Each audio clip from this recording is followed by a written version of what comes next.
chetu. Karibu tuombe. Asante. Amina. Baba Mungu mtakatifu, Bwana wa majeshi, Mungu wa wote wenye mwili, tunakuinua na kulitukuza jina lako. Asante kwa ajili ya neema yako ya kipekee ambayo umetupa mahali hapa kwenye madhabahu hii na redio hii, Bwana, ambao umekusudia kuwafikia wengi kwa ajili ya utukufu wa jina lako takatifu. Mungu Baba, tunajidhabihu mikononi mwako katika jina la Yesu na kwa damu ya Yesu tunanyenyekea. Mungu utusaidie. Kile ambacho umekusudia kupita ndani yetu, katikati yetu, mahali hapa kwenye madhabahu hii, kipite kama upendavyo na kama utakavyo. Tunawaombea wasikilizaji wetu wote. Mungu mtakatifu, ponya mioyo yao, ganga mioyo yao katika jina la Yesu. Rejesha ndoa zao, amani zilizopotea zikapate kurejea. Mungu, upendo wa kwanza ulioondoka ukapate kurudi, na yale mafanikio ya kiungu uliokusudia katika kila familia yakaweze kurejea katika jina la Yesu. Roho Mtakatifu, tunajikabidhi kwako kwa utukufu wa jina la Yesu. Amen. Amen, amen, amen. Basi moja kwa moja karibu msalimie msikilizaji, alafu uyaseme majina yako na umtambulishe uliambatana naye. Mama, karibu. Bwana Yesu asifiwe sana. Amina, amina. Ninawasalimu wasikilizaji wote kwa jina la Yesu Kristo. Amina. Jina langu naitwa Mwalimu Florence Charles. Ninatokea Arusha, ni mwenyeji wa Arusha. Ndio. Ya, nimepata neema na kibali kualikwa katika kipindi hichi. Ndio. Lakini sijaja peke yangu. Nimekuja na rafiki yangu, mume wangu. Ndio. Anaitwa nafikiri akaseme tu jina lake ili wasikilizaji wasikie na sauti. Ndiyo. Wajue tuko na nani. Karibu. Karibu mtumishi. Amina, amina. Ndio. Nashukuru sana. Amen. Mtangazaji wetu. Matilda. Yes. Nashukuru sana kwa ajili ya nafasi hii. Ndio. Ni mke wangu. Ndio. Anaitwa Florence Charles. Na mimi jina langu naitwa Charles. Tumefurahi sana kuwa na wewe mahali hapa usiku huu leo. Ndoa yenu na miaka mingapi, Mzee Charles? Ndoa yetu ina miaka 27. 27. Ndio. 27. Mbona mimi nikiwaangalia ni kama kwanza labda wasikilizaji wanisaidie kwenda kule YouTube, alafu mtu wa hapo media nisaidie kuzoom sura ya baba alafu zoom ya mama, waniambie kweli watu wana ndoa miaka 26 au siri ni nini? Tuanzie hapo. Mbona kama bado nyinyi ni vijana? Mama, nianze na wewe. Siri ni nini? Neema ya Mungu. Neema ya Mungu. Yeah. Tu kabisa. Kwa hiyo sisi wengine hatuna hiyo neema, sio? No, sijasema hapana hiyo neema. Ndio. Lakini kwangu mimi nimegundua kwamba ni neema ya Mungu. Kweli. Kufika kwenye ndoa miaka 27. Ndio. Kwanza sijatokea kwenye familia yenye ndoa ya muda mrefu. Hebu elezea hapo kidogo Ya, nasema ndio. Kwangu mimi ndio kufika, nafikiri unajua wanaume sometimes wanakosea kwa hesabu. Kwangu mimi naenda 28. Okay. Unajua wamama hata tarehe za kuzaliwa watoto si ndio tunajua. Ni kweli. Yeah. Kwangu mimi naweza nikasema inaenda 28. Sawa. Lakini ndio. Nikisema neema, ndio, namaanisha neema. Mimi nimetoka kwenye familia ambayo ndio sijakuwa nikimuona baba yangu na mama yangu wamekaa pamoja, sawa, wanakula pamoja, wanafanya vitu pamoja, ndoa nikaiona ina amani. Labda baba na mama wanaongozana kwenda kanisani, labda wanaomba, tunakuwa na ibada zile za jioni. Sijawahi kuiona kwenye familia ambayo mimi nimezaliwa. Sawa. Alafu kwa bahati nzuri au kwa bahati mbaya, wazazi wangu wakaja wakafa mapema sana, tukabaki kuwa yatima. Sio mtu nimekuwa kwenye maisha ya ndoa original. Hapana. Ndio maana still paka sasa mimi ninaweza nikasema ni neema ya Mungu. Okay. Kwa sababu hata mazingira yenyewe hayakukuandaa kuwa mke wa hivyo, ni Bwana tu ameingilia na mkono wake. Hapana, hata sijaandaliwa. Si ndio Bwana sasa? Wenzangu amekuwa kwenye familia yenye ndoa nzuri. Nikiona mama yake na baba yake wakipendana paka uzeeni. Nakumbuka kipindi ananiambia anataka anioe. Nikamtuma, nikamwambia nenda kwenu. Kamuulize mzazi wako. Ndio. Uko tayari kuoa yatima? Ya, nilimuuliza tu swali hilo kwamba mimi naweza nikawa niko tayari au nisiwe tayari. Lakini decision ya kuoa, nenda kwanza kaulize wazazi wako ili wajue type ya mtu ambaye unaenda kumchukua. Unamchukua. Maana yake anaweza kawa julikani mwanzo na mwisho. Lakini Bwana amekutengeneza hatua kwa hatua, miaka 28 na bado unamuita rafiki. Maana kuna maneno huwa wanandoa akiongea si tunayafuatilia. Unamuita rafiki. Pamoja na siri hiyo ya kwamba ni neema ya Mungu. Lakini nini umejifunza kwenye wewe kuwa mke kuwa msaidizi na kikapelekea kuwa mtu bora kwa huyu baba, safari inaenda mpaka leo? Katika kitu ambacho mimi nimejifunza binafsi. Ndio. Kwanza, unajua nimeolewa nikiwa sijaokoka. Ndio. Kwa sababu kuna watu wanatusikiliza wa type mbalimbali. Yes. Kuna wanaotusikiliza wameokoka, kuna wanaotusikiliza ambao hawajaokoka. Ndio.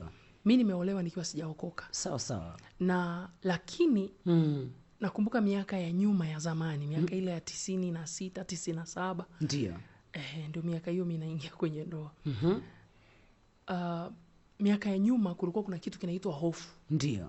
Hofu, kulikuwa kuna hofu hata kama tulikuwa hatuijui original kwamba ni hofu ya Mungu, lakini tulikuwa tuna hofu ya kuogopa kutenda mabaya. Sawa. Yes, mimi nakumbuka wakati ananifuata nilikuwa nakimbia kama vile nakimbizwa na mnyama, lakini kumbe ni mtu. Kwa hiyo ile hofu wakati tulikuwa nayo ndio ilikuwa inanilinda. Sawa. Na sidhani tu kama ni mimi, labda tungewapata na wamama wa miaka hiyo, including you Matilda. Nafikiri umekuja kuolewa labda mimi nimeshaka labda miaka 10, lakini kuna kitu kimetusaidia mabinti wa zamani. Kweli. Kuna kitu kinaitwa hofu na ushamba. Hofu plus ushamba, yes, kilikuwa kinatuweka mbali na uovu. Ziko tu tulivu. Yes. So hiyo equation, nasemeleza hiyo equation ni before kumjua Yesu. Sidi kabisa. Yes. Lakini mimi wakati naolewa, wakati nikiwa binti, kumbuka nimekuambia sijalelewa na baba na mama. Ni kweli. Kwanza sisi mama alitangulia. Ndoa ya mama yangu na baba yangu ilikuwa ni ile ya moto. Mama anaweza akapigwa leo asilali nyumbani, akalala kwa bibi, akaondoka akarudi tena, akapigwa tena akarudi. Siku alivyoondoka ndio aliondoka na akaenda akafa. Kwa hiyo tukaanza kulelewa sasa na baba. Ndio. Sasa hivi tunaona kuna wimbi la single mother. Yes. Sasa mimi nimelelewa na single father. Okay. Sasa single father akaja akafa, akatuacha shule. So baadaye ngoja niruke hiyo stage hapo. Ndio kufikia umri wa kuolewa. Ndio. Nikiwa binti nilikuwa najifunza kwa baba yangu, kwa mama yangu mkubwa. Mimi nimetoka kwenye jamii ya Kimasai. Sawa. Ambayo ni polygamous home. Yes, polygamous ambayo ndoa ya mitala. Kiswahili tu ndoa ya mitala.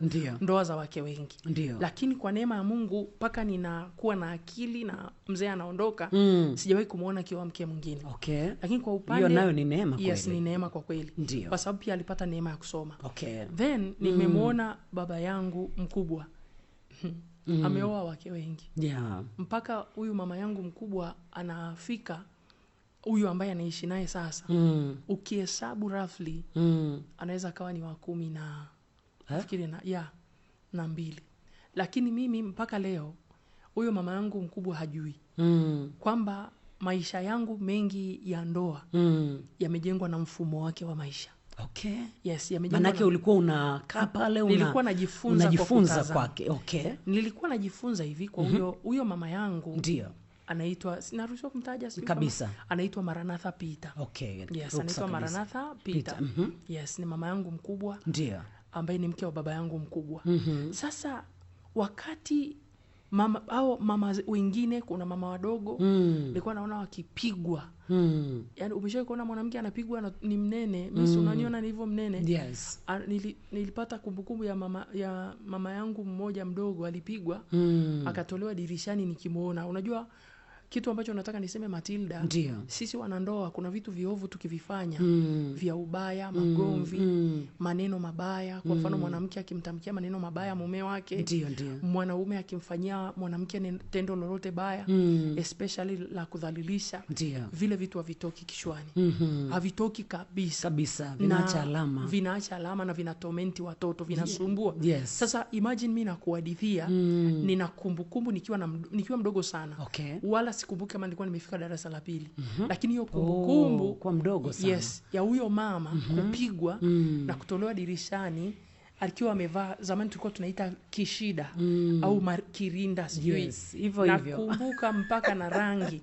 Ilikuwa ina rangi ya zamani kuna zile vishida vina rangi 2 ambao sasa hivi anasema underskirt. Ndio. Sasa mtangazaji ukicheka wasikilizaji na kwa. Nimecheka hilo jina kishida. Kwa hiyo ilikuwa ina papo, alafu ile lace Ndio. ilikuwa ina njano. Sasa. So unajua sasa rangi za zamani. Nazielewa. Alipigwa akatolewa dirishani. Ni mnene, lakini saa ya vita kumbe unaweza ukawa mwembamba ukapita popote. Ya, kabisa. Sasa nikawa najifunza sasa. Yule kwa nini alipigwa? Kwa nini alikuwa anapigwa? Kwa hiyo nilikuwa naangalia. Yule akiambiwa wewe, anarudisha wewe 10. Okay. Yaani ukimwambia pua yako, Yeye anakupa kubwa. Anakuambia pua ya baba yako, ya mama yako, ya bibi yako, ya babu yako. Because there is no way mwanaume ukimjibu maneno mengi akanyamaza. Hawezi kunyamaza. Kwa hiyo yale majibu yalikuwa yanachochea wale wa baba kuwapiga wale wanawake. Kwa hiyo nimetoka kwenye ndoa ya namna hiyo.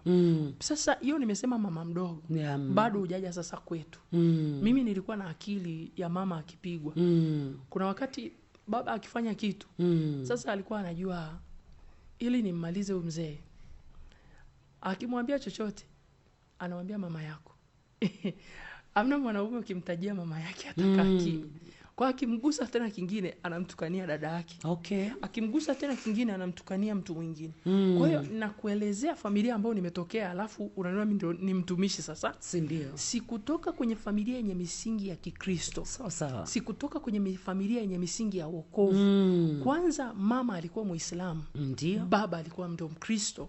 Tena sio Mkristo jina. Mkristo jina. Sawa. Wale wenzetu wa madhehebu ambao mtoto akibatizwa anatokelezea saa mchungaji anaita mbele watu, alafu anabatizwa, alafu anakimbia nyumbani kwenda kuandaa sherehe.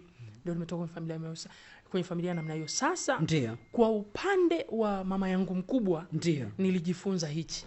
Baba yangu mkubwa akirudi usiku wa manane, akirudi saa 4 akisema anakula ugali, yule mama atakuwa alishapika mboga. Ndio. Lakini hata siku moja hakuwahi kumpa mume wake ugali kiporo. Sawa. Alikuwa anaenda kusonga ugali usiku. Anampa mume wake ugali usiku bila kuangalia muda, kujali muda, wala kunungunika. Okay. Wala kumtukana. Sikuwahi kumsikia akimjibu yule baba. Okay. Sikuwahi kumuona, alafu ni yule mwanamke alikuwa anapenda kusimamia pishi la chakula cha mume wake. Sawa. Watapika house girl. Lakini kikifika cha baba kuna ka special sufuria, baba anapikiwa chakula kizuri, alikuwa ana pressure siku zote bila kuchoka. Yes, anapikiwa. Nilikuwa nakumbuka, nilikuwa sijui kama njegere zinaweza kuchemshwa na nazi tu zikakaa vizuri. Sasa Masai anajulia wapi kupika, mimi ni Masai. Kwa hiyo nikawa naona zinapikwa njegere, inachanganywa na carrot, vitunguu, vinachemshwa na tui la nazi. Sasa usifikirie yule mzee wa Kimasai alikuwa akija na mdunda. Hamdundi. Okay. Kwa hiyo nilikuwa na observe huyu mama alikuwa anafanya nini. Namba 1 alikuwa mjibu mume wake. Sawa. Namba 2 hata akitukanwa arudishi. Na usifikirie yule mzee alikuwa hakuwa mkali, alikuwa anapiga. Yaani kulikuwa kuna mitego yote ya yeye kumuingiza tu kwenye makosa, lakini alishinda. Alafu kingine alikuwa anaandaa vitu vya mume wake peke yake. Umenielewa? Ndio. Kwa kweli she was very smart kwenye ndoa yake. Okay. Mungu ambariki, Mungu amtunze. Amen. Na sijui kama atapata mwali wa namna hiyo. Mungu amsaidie apate. Lakini sisi nakwambia laiti angeweza kusikia hichi kitu. Ndio. Ajue kwamba mimi nimeiga, atashangaa. Okay. Lakini kikweli kabisa nimemuiga vitu vingi sana. Sawa. Especially vya malezi kwenye ndoa, mifumo hii, lakini ndio hicho kilichonisaidia. Sasa hiyo nasema neema before Christ. Sawa. Lakini baada ya kumjua Yesu, ndio. Acha niongelee kuhusu neema kumjua Yesu. Amen. Baada ya kumjua Yesu, ndio. Kitu ambacho mimi nilijifunza baada ya kumjua Yesu, ndio. Jamani, magoti ni jibu la kila kitu kwa mwanandoa, especially mwanamke. Sijui kama umeelewa. Nimekupata. Yes. Baada ya ndoa, Roho Mtakatifu alinifundisha, aliniambia niombe. Ndio. Kwa sababu nina kitu hichi.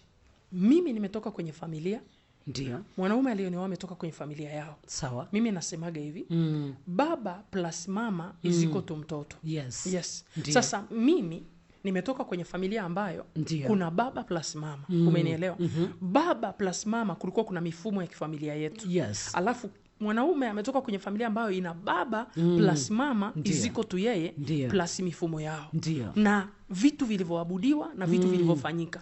Kwa hiyo mimi plus yeye iziko tu watoto, yani vita yangu plus vita yake iziko tu kasheshe watoto, vita yote inahamia kwa watoto. Kwa hiyo kitu ambacho mimi Roho Mtakatifu alianza kunifundisha ni kuomba. Kwamba ninaomba nini? Kwanza si tu kuomba ili mradi unaomba. Kama mama yangu alilia kwenye ndoa, kwenye kitabu cha Ezekiel anasema kama mama ya mtu alivyo ndivyo alivyo binti yake. Kwa hiyo nilifundishwa na Roho Mtakatifu. Sikuwahi kufundishwa mimi hivi kanisani eti ile kama sasa hivi.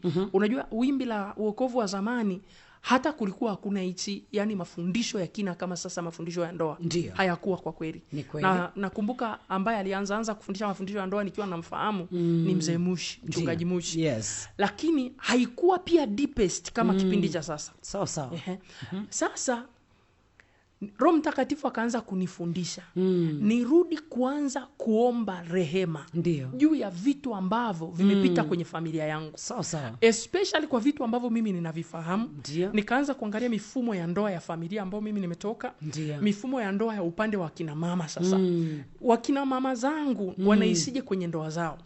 Kwa upande wa baba zangu wanaishije kwenye ndoa zao? So nikaanza hapo kuchanganya. Nikaanza kuomba. Neno la Mungu linasema kwenye Zaburi ya 11 mstari wa 3, misingi ikiharibika mwenye haki atafanya nini? So nikautazama msingi kwenye eneo la ndoa nilipotokea. Watu wengi kabisa ikifikaga kwenye eneo la ndoa, mwanaume ukianza kukutana na kasheshe, tunaanza kutazamana kwa sura ya nje. Lakini iko hivi Matilda.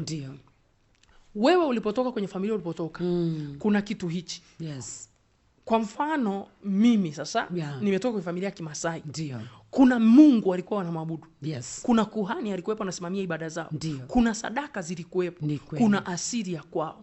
Na kuna mifumo ambayo kuna maamuzi yalikuwa yanafanyika juu ya maisha. Na maamuzi yanafanyika wapi juu ya maisha ya watu au juu ya destiny za watu? Kwenye kitu kinaitwa madhabahu. Na si tu madhabahu inaamua, bali aliyekaa kwenye kiti ndiye anayeamua. Sasa it depend. Ni kiti cha Mungu cha enzi au ni kiti cha Mungu cha mimi sisemagi cha adui. Hakunaga upande wa pili, ni shetani himself. Umeona? Tukisema adui tunachakachua. Kama hakuna Mungu, kuna shetani. Ni kweli. Penye Mungu hakuna shetani. Ni kweli. Tunakuaga tuna hizi lugha za kitafsida kusema miungu. Mimi nasemaga miungu yote iko under Satan himself. Ni kweli. So kama miungu yote iko under Satan himself, miungu yote iko chini ya shetani mwenyewe. Maana yake ni shetani. Kwa hiyo sasa kama Mungu wa kweli hakuabudiwa, maana yake tunadili na nani? Msingi ni shetani. Sio Mungu. Kwa hiyo nikaja nikafuata ile mifumo, nikagundua nahitaji toba ya kina.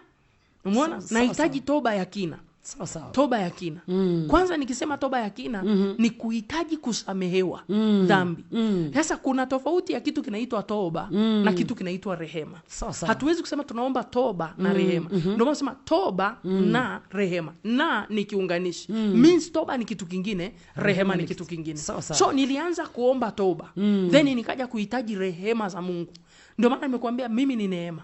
Kwa hiyo baada ya kusamehewa dhambi, rehema ni zao la nini? La kusamehewa. Kwa sababu rehema ni nini? Rehema ni kuondolewa adhabu yoyote itokanayo na kosa. Kwa hiyo sasa sisi watoto tunaishigi kulingana na adhabu za wazazi wetu.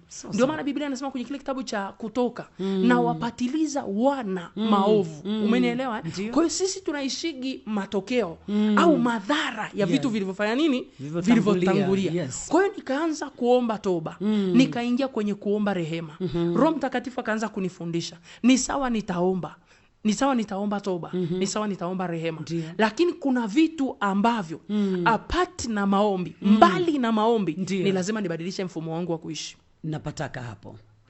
Ni lazima nibadilishe mfumo wangu wa kuishi. Sawa sawa. Maombi na mfumo wa kuishi vinaenda pamoja. Okay. Huwezi kusema unaomba alafu una mfumo wako wa zamani wa maisha.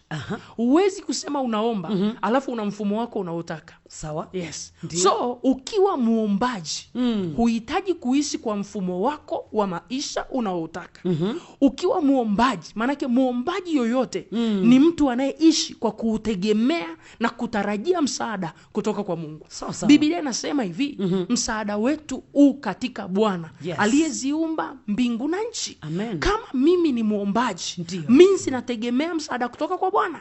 Maana yake kama nilikuwa naomba kuharibu ile misingi, kama nilikuwa naomba kutengwa na ile misingi, maana yake na uhitaji msingi mwingine mpya. Okay. Na msingi mwingine upya ni upi? Ni Kristo. Amen. Amen. Kwa kama msingi mpya ni Kristo, lazima nikubali kubadilisha mfumo wangu wa maisha. Kabisa. Maanake mfumo wangu wa maisha utaamuliwa na Kristo peke yake. Amen. Hallelujah. Amen. Amen. Mfumo wangu wa maisha utaamuliwa na Kristo peke yake. Kitu kinachotutesa, kitu kinachotesa wanandoa wengi, unataka kuishi unavyotaka. Na unataka mwanaume akufanyie unavyotaka.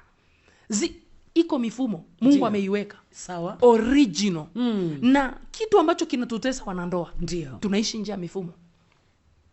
Sawa. Yes, tunaishi nje ya mifumo. Mifumo ya kiungu. Ya kiungu, ndio. Kwa sababu huwezi kutaka mfumo wako Mungu akauwekea mkono. Haiwezekani. Mwanaume hawezi kutaka mfumo wake Mungu akauwekea mkono. Haiwezekani. Biblia inasema hivi, roho hushindana na mwili ili kuyatenda mapenzi ya Mungu. Kwa hiyo siku zote mwili unapingana na mapenzi ya Mungu. Kabisa. Kwa hiyo sisi hata kama tunaishi katika mwili, tumeoana katika mwili, tunasimamiwa na Mungu ambaye ni roho. Hallelujah. Msikilizaji, hatujaanza somo. Hapa tulikuwa tunakusalimia tukimsingi kabisa. Huyo ni mtumishi wa Mungu Mwalimu Florence Charles, na hayuko peke yake, yuko na mume wake kabisa ndani ya studio hizi. Nimeuliza swali moja tu, lakini bila shaka umeelewa ya kwamba watu wa rohoni, lugha yetu hii ni lugha ya rohoni. Sasa ukiona tumekuacha kidogo, usisite kusema jamani, mimi mmeniacha, labda sijakutana na hii neema ya wokovu. Sasa ili tupunguze spidi, kwa sababu hii ni spidi ya watu wa rohoni, ya kwamba ukishaokoka sasa. Na ndio maana wakati mwingine tunapozungumzia ndoa tunaongelea mifumo ya kibiblia, kwa sababu tuna mifumo ya kibiblia ya namna ya kuenenda sisi wanandoa. Msikilizaji, karibu sana kwenye wasahu mzuri wa kipindi cha Save My Marriage. Na nikwambie tu, nikuibie siri bwana, nikuibie siri mwanamke. Sasa hii siri ni ya mwanamke. Tarehe tatu, andika mahali, tarehe 3 mwezi wa 7 itakuwa siku ya Ijumaa. Hapa Zion City Church tutakuwa na bonge la mkesha wa wanawake na mabinti. Vijana mnanisikiliza, wanawake na mabinti, tutakuwa na wakati mzuri sana mbele za Mungu. Mtumishi wa Mungu Apostle Tris ametuandalia masaa zaidi ya 12 ya kukaa mezani tumsikie Bwana akisema. Sasa tutakuwa na mahali petu pa kutulia hapa nyumbani Zion City. Tunamkesha huo wa wanawake na mabinti, tafadhali mje.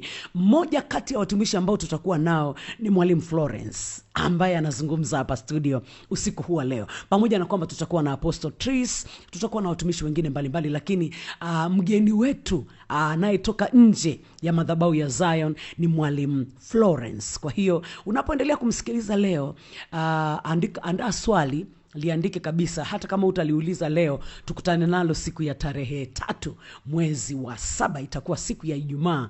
Uje kwenye mkesha hapa, tupate wasaa mzuri wa kuulizana haya maswali, maana kuna mahali amekanyaga kidogo. Natamani tusipaingia sana ili tukutane kwenye mkesha, lakini anyway tunaweza tukaendelea.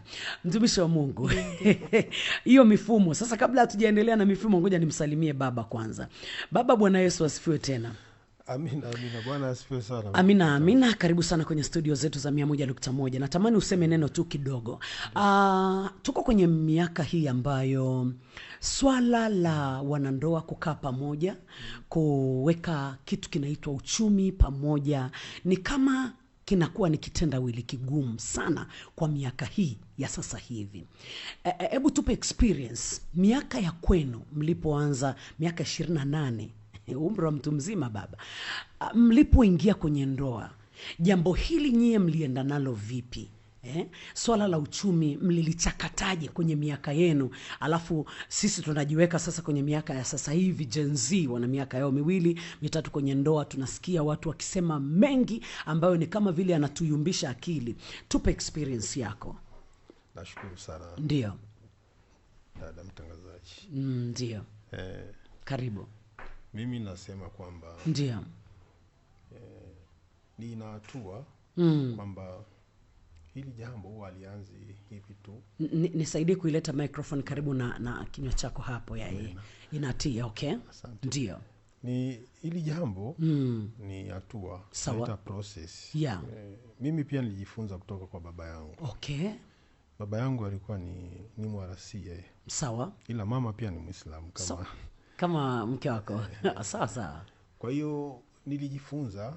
Baba yangu alikuwa na mke mmoja, hatuna, sisi tulizaliwa 7. Sawa. Wote baba mmoja mama mmoja. Sawa sawa.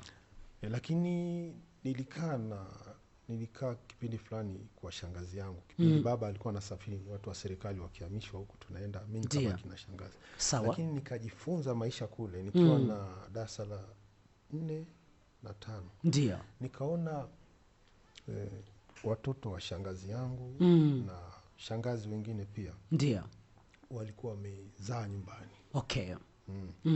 Na pia upande wa baba ndio kuna baba yetu mmoja mkubwa, naye alikuwa pia yani ana watoto lakini wakubwa, yani kwangu, kwa umri wangu kipindi kile. Okay.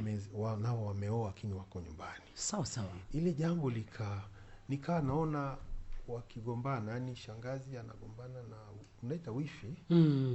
Kwamba sasa ile hali, kuna kitu kiliniingia, nikasema mimi siwezi kuja kuoa nikiwa namtegemea mzazi. Okay. Lazima mimi nipambane, nitengeneze maisha yangu. Okay. Alafu nije nioe. Okay. Maana siwezi kumchukua mke nikamweka nyumbani, atateseka. Kwa hiyo sasa nikawa napata akili taratibu. Toka nikiwa shule nilikuwa nikifunga shule nafanya vikazi. Kwa hiyo ile hali ikawa imejijenga ndani. Ndio. Katika kuishi kwangu nilipoanza sekondari. Ndio. Nikakutana na mchumba wangu. Yes. Lakini tuliheshimiana. Hatujawahi yani ni ile mnaita kutabasamu. Yes. Lakini hatukuwahi kuzungumza mambo sio ya mapenzi. No, hapana. Tulikuwa tunaheshimiana. Heshima ilikuwepo. Mimi lakini nitangulia miaka 2 sekondari. Sawa sawa. Yuko form 2, form 4 sasa. Okay. Basi kipindi hicho nikaendelea zaidi, nikamwacha pale. Lakini niliporudi, Mungu, unajua Mungu akipanga jambo amepanga. Mimi nilikuwa kwa kweli na ile tunaita hofu au tunaita miko. Mzazi akikwambia unatii, hata ukienda mahali unakuta. Sasa nikawa napambana, nikifanya kazi, nilisimama kusoma, nikasema ngoja nitafute maisha kwanza. Okay.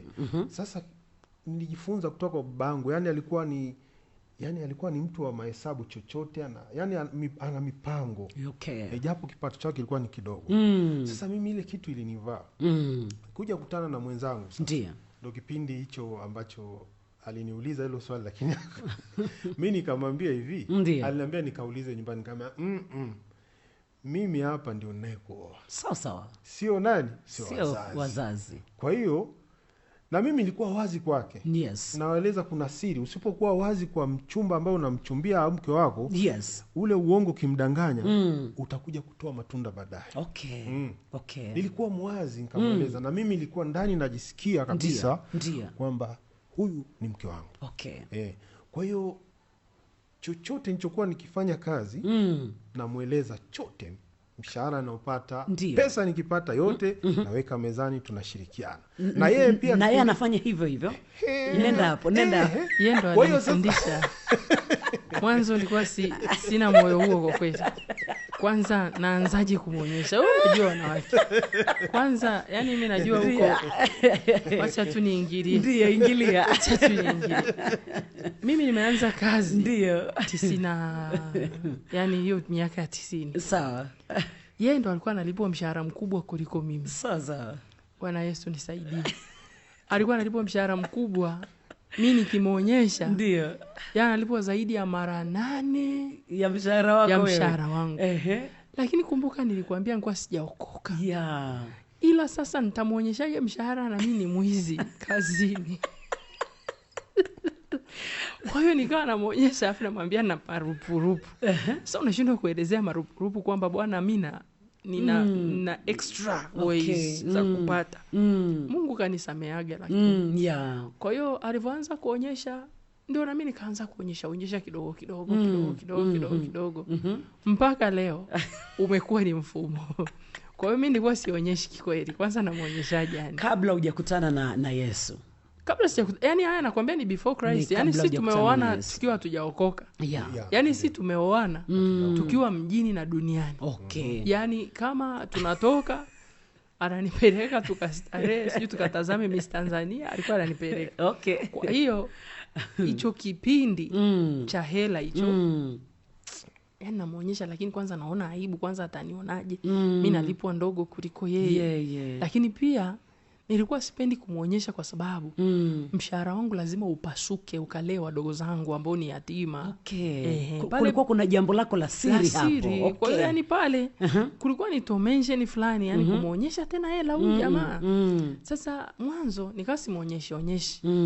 Lakini yeye kwa kadiri akawa analeta ikabidi niwe naonyesha sasa. Sawa. Yeah, sasa naweka alama baadhi ya hatua mnazopita kwenye mazungumzo. Tunazungumzia kipindi hicho watu hawajakutana na Yesu. Yeah. Walikuwa na mipango ya kando kwenye mipango ya familia. Ndiyo. Lakini baada ya kukutana na Yesu, hali ilikuwaje kiongozi? Ndio. Ikawa zaidi. Ndio. Kwa sababu kipindi kile Yes. kwanza yeye ndo alianza kuokoka. Okay. Ndo nikafuata mimi. Ndio. Kwa hiyo tu ikatishe kwanza. Sawa. Kwa hiyo kipindi kile kuna ile hali fulani kama nilikuwa na hofu. Yani, mimi siwezi kuficha hela. Okay. Siwezi. Yani mimi ndo nilikuwa hivyo. Yani lakini wewe kilichokufikia hapo ni malezi. Si ndio? Na babangu alikuwa na kipato kidogo sana, kidogo. Na mama alikuwa afanyi kazi. Sawa. Lakini nilipokutana na mke wangu nilifungua moyo. Sawa. Nikaufungua moyo kwake, nikijua kabisa huyu namjua toka tukiwa shule. Sawa. Na hatujai kutoana nje au nini. Tulikuwa tunatizamana tu hivi. Yeah. Na picha kuna siku nimeonyesha picha tulipiga darasani. Sasa picha mpaka leo unayo. Kwa hiyo sasa kipindi kile ndio ilikuwa niko wazi. Na mimi siwezi kula nje. Yani nakosa amani mpaka nije nile na mke wangu. Sawa. Yani kuna kitu kama Mungu alitukuunganisha. Kwa hiyo sasa kipindi kile ilikuwa baada ya kuja kuokoka. Nilipokuingia kuokoka ndio nikawa ilizidi kipindi hatujajenga. Ndio nilimletea nikamwambia nimekuletea hii. Alinunulia gari kabla hatujajenga. Ndio akakataa, akaniambia tutaishi kwenye gari? Hapana. Tumalizie. Basi nikamwambia wewe chukua, hamna shida, tutamalizia. Akasema mimi sitaki gari. Nyumba ishe tuhamie kwetu. Kwa hiyo sasa Mungu akawa anatufungulia njia. Kwanza nilipookoka nakumbuka pesa kama shetani kama alibana ili nirudi. Yani urudi kwenye maisha yako fulani ambayo yatakuwa na mipango fulani kule. Mimi babangu alikuwa anakunywa bia. Mimi nikajifunza, lakini ikaa sioni test. Hata mke wangu nikimtoa out naambia twende, na lazimisha kunywa onja kidogo nini, lakini hata yeye haoni si kitu chenu. Tukata tukienda saa nyingine hatunywi pombe, tunakaa tu labda tunakunywa soda, tunaagiza chakula nini hivyo. Lakini Mungu kwa kweli alitutafuta baada ya kuokoka. Ndio pale sasa moyo, yani ile passion. Yani mimi ndoto yangu ilikuwa nasema ndoa yangu ije kuwa mfano kwa ndugu zangu. Amen. Na mimi kwetu katika watoto 7 mimi ndo nile wa kwanza Mungu aliachilia neema tukafunga ndoa ya harusi. Wow. Japo dada yangu aliolewa, lakini wakufunga walikaa ile sio wanaita nini, lakini haikuwa nani sherehe. Sawa. Lakini sio kama najivuna pale. Baadaye ndugu zangu wakaja wakawa wakubwa zangu. Sawa. Ndio. Lakini neema ile Mungu alikuwa ametufunika. Ndio. Sasa baada ya yani eneo la uchumi, yani baada ya kuokoka. Yes. Kwa kweli kwanza naweza kusema mimi Mungu alikuwa akinisemesha neno. Ndio. Linanipa yani so much concern, yani siwezi kuliacha, yani ndio likawa linaniinua, na huku ndani hofu inaongezeka. Ndio maana chochote ninachopata naongeza tena, naambia mke wangu tufanye hivi. Nikamwamini na mke wangu sasa, kwa sababu naye tayari tukawa tumeungana, tuko wazi. Tukashangaa ni maisha yanaenda. Yani sisi wenyewe saa nyingine tunacheka, tunafurahi, tunaweza hadi kama watoto. Lakini huku ndani tunachunga uhusiano na Mungu. Yes. Sasa yale maisha yale yani yalituweka karibu. Tamaa hamna. Mimi siwezi kuwa na tamaa, ni sijui niseme, yani Mungu mimi amenifanya tofauti na mwenzangu pia. Sawa. Hata mwenzangu jinsi tumekuwa pamoja, hatuna maisha ya tamaa, yani ile sijui yani hata yeye kukaa peke yake hawezi, mpaka atanitafuta tukaa, yani hata kama nitakuwa kazini hivi ataniambia afadhali umerudi. Yani tukaa kuna ule ukaribu, bondi. Yes. Kwa hiyo Mungu akaanza kutubariki. Tulipokuwa tuna malengo kwamba tujenge kwetu, tuhamie, tusave pesa, watoto wasome hivi, na Mungu akaanza kuminua mke wangu katika huduma. Yeah. Kuna huduma ambazo tulipita hasiwezi kuzitaja. Yeah. Kwa kweli tulitumika muda mrefu kwenye hizo huduma. Ndio.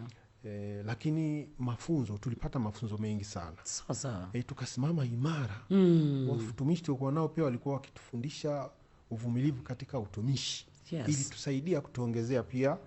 Kwa hiyo katika kuendelea kwetu tukikaa tunaelewana, kwa sababu anasema hivi, wawili wataendaje wasipopatana, ile Amosi. Yes. Kwa hiyo na ile Mathayo 18 anazungumza hivyo, wawili wenu wakipatana wakisema neno, Mungu atafanya. Kwa hiyo ile tukati tuko wazi, yani wazi, mimi na mwenza hatuwezi kufarakana. No. Yes. Tuko wazi, yani ananiamini, mimi namwamini. Kwenye eneo la pesa, yani Mungu tunamshangaa. Hata kama saa nyingine unakuta kuna kipindi tulipata tenda ya kazi. Mke wangu alipata, yeye akasimama kama mkurugenzi kwenye kazi, na mimi vile vile. Kwa hiyo sasa zile kazi tukakutana kwenye interview, hatujuani. Sawa. Kila mtu anasimama kivyake, lakini baada ya kutoka nje pamoja kabisa tukafanya kazi, kaendelea, na Mungu akakaa na tufungua. Nataka kusema kitu gani? Ndio. Kuongezeka eneo la uchumi, kipato, ni sisi tulikuwa wazi. Yeah. Ule uwazi Mungu alikuwa anauangalia. Sasa Mungu anaangalia ndani mna nia gani. Amen. Kama nia ingekuwa kinyume, nadhani hata uchumi ungepigwa, ingekuta hatuna kitu. Lakini sio kwamba sisi labda tulikuwa na mshahara mikubwa alafu pia mimi niliacha kazi kwa sababu ya wito. Sawa. Na mke wangu pia akaacha kazi kwa sababu ya wito. Sasa ndugu walikasema, sasa wewe umeamua kuokoka, maisha yatakuwaje? Na kazi umeacha. Na mshangaa yule, kwa sababu ninachokisikia mimi ni tofauti. Yeah. Kwa hiyo katika maisha haya, baada ya kufanya maamuzi, maamuzi kwamba Mungu ameweka wito ndani, nikasema Mungu utakutumikia. Amen. Katika uaminifu. Nikashangaa, yani hatuhangaiki kwenye eneo la uchumi kwamba tutafanyaje, si tumuombe Mungu atupe pesa. Hali ikitokea kwamba tuna uhitaji labda ada, tunaingia magotini. Kama mwenzangu kipenzi aliposema, magotini kuna majibu. Tunashikana mikono, tunaingia magotini, tunaambia Mungu tunakutukuza, tunachopitia wewe uko awea, unajua. Tunamshukuru kwenye kila pito, tunamshukuru. Tunashangaa Mungu anafungua milango. Amen. Anafungua milango. Amen. Msikilizaji, huyo ni mtumishi wa Mungu Mr. Charles, yuko na mke wake hapa, Mwalimu Florence. Bila shaka unaendelea kubarikiwa na uzoefu maisha ya ndoa. Wakati mwingine ukimsikia mtu ambaye amepita mbele yako, miaka 28 ya ndoa, alafu anakupa uzoefu. Usichukulie poa haya maneno. Wewe unakutana tu na mtu, Bwana amekuunganisha naye, ni kweli hujazaliwa naye, lakini unasikia kumwamini, unasikia kutokumficha jambo, huo ni upendo wa kimungu kabisa. Kuna kitu cha kimungu hapo. Sasa sijajua hii hofu, wasiwasi, mashaka kwenye hichi kizazi cha leo nini kimetufikisha hapo, lakini labda tunapoendelea kuongea tu tutajikuta tumeenda tena hapo. Tujaribu kuangalia nini kimetufikisha mahali pa wanandoa kuishi pamoja, lakini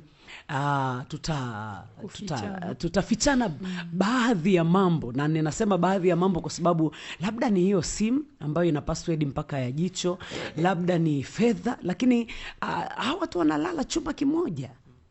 Sasa nahisi tu kuna shida mahali. Kuna shida mahali. Mtumishi wa Mungu, moja kwa moja tuingie. Sijui leo tunataka kuzungumzia nini. Sijui ni kile ulichokianza tunaendelea, ama ni kitu gani Bwana ameweka ndani ya moyo wako. Naona muda wetu umesonga kweli kweli, lakini shuhuda ambazo mmeanza nazo kwa kweli zilikuwa zimeachiliwa kwa wakati. Yani ni za majira kabisa. Karibu, moja kwa moja tuendelee. Tunaanza somo la leo. Amina. Somo la leo nilikuwa nataka nizungumze kuhusu uhusiano wa baraka katika eneo la ndoa. Ndio. Uhusiano uliopo wa baraka katika eneo la ndoa. Sawa. Kitu ambacho nimekuwa nikijifunza na Roho Mtakatifu akinifundisha. Kila familia, yani kila familia, kila wanandoa. Kwako kuna baraka Mungu ameziachilia ambazo huenda ikawa mimi sina. Yes. Na kwangu kuna baraka ambazo Mungu ameziachilia ambazo mimi sina. Lakini Mungu kama Mungu kwenye eneo la ndoa au kwa wanandoa zipo baraka zimekusudiwa. Sawa. Kabisa. Ndio maana unaweza kukuta watu wengine kabla ya kuolewa wanakuwa na maisha fulani. Na baada ya kuolewa kuna maisha fulani yanakuwepo. Au mwanaume anaweza kawa single, lakini baada ya kuoa kuna maisha anayapata ya kimabadiliko, especially kwenye eneo la kibaraka. Na hii ni kibibilia kabisa. Kwenye eneo la ndoa Mungu anatabia kuachilia baraka. Amen. Anaachilia maongezeko. Maongezeko. Kabisa. Hata kijana akiwa anaoa, ataoa akiwa kawaida, anaweza kawa labda ameanza na biashara ndogo, lakini after kuoa Mungu akamuongeza sana. Ukisoma kwenye kile kitabu cha Mwanzo sura ya kwanza ule mstari wa 28, nitaanza moja kwa moja, anasema Mungu akawabarikia. Hajasema akambariki. Akawabarikia. Mungu akawaambia, zaeni mkaongezeke. Amen. Mkaijaze nchi na kuitiisha. Mkatawale samaki wa baharini na ndege wa angani na kila kiumbe chenye uhai kiendacho juu ya nchi. Maanake Mungu aliwabariki. Aliwabarikia. Ukiangalia alimebarikia nani? Mwanamume na mwanamke. Akawaamuru, akawaambia mkazae. Alafu mkishazaa mkaongezeke. Msizae tu mkaishia hapo. Zaeni mkaongezeke. Amen. Na si tu watazaa kimwili. Watu wengi wanachukulia hii kama ni kuzaa watoto. Hapana. Ni kuzaa eneo la kiroho, kuzaa eneo la kimwili, kuzaa eneo la uchumi. Kila eneo. Kila eneo. Mungu akawaambia mkazae, then mkishazaa mkaongezeke. Msiishie kuzaa kitu kimoja. Msiishie kuzaa viwili. Msiishie kuzaa vitatu. Mkaongezeke. Tunaweza tukachukulia mfano mzuri sana wa mzee Ibrahim. Mungu alimwambia atampa mtoto. Akazaa watoto. Walikuwa ni wawili. Lakini ahadi mmoja alikuwa ni Isaka. Baada ya Isaka kuzaa, naye akazaa watoto. Sio wengi. Alizaa wawili. Baada ya Isaka kuzaa wawili, akaja Yakobo. Kati ya Esau na Yakobo, angalia mzee Yakobo. Yeye ndo alizaa na kuongezeka kabisa. Yale tunayaita maongezeko ambayo kutoka kwenye familia kuja kuwa taifa. Kwa hiyo Mungu anachokitaka kwako, kila familia imebebeshwa baraka zake za kiungu. Amen. Sasa kuna vitu vinatufumba macho, tusizitafute zile baraka zilizokusudiwa na Mungu katika familia zetu. Ukija kuangalia tena kwenye hicho kitabu cha Mwanzo 2, nitakwenda kwa haraka. Mwanzo 2 kuanzia mstari wa 7 mpaka 15, niruhusu nisome tu. Biblia inasema hivi: Bwana Mungu akamfanya mtu kwa mavumbi ya ardhi, akampulizia puani pumzi ya uhai, mtu akawa nafsi hai.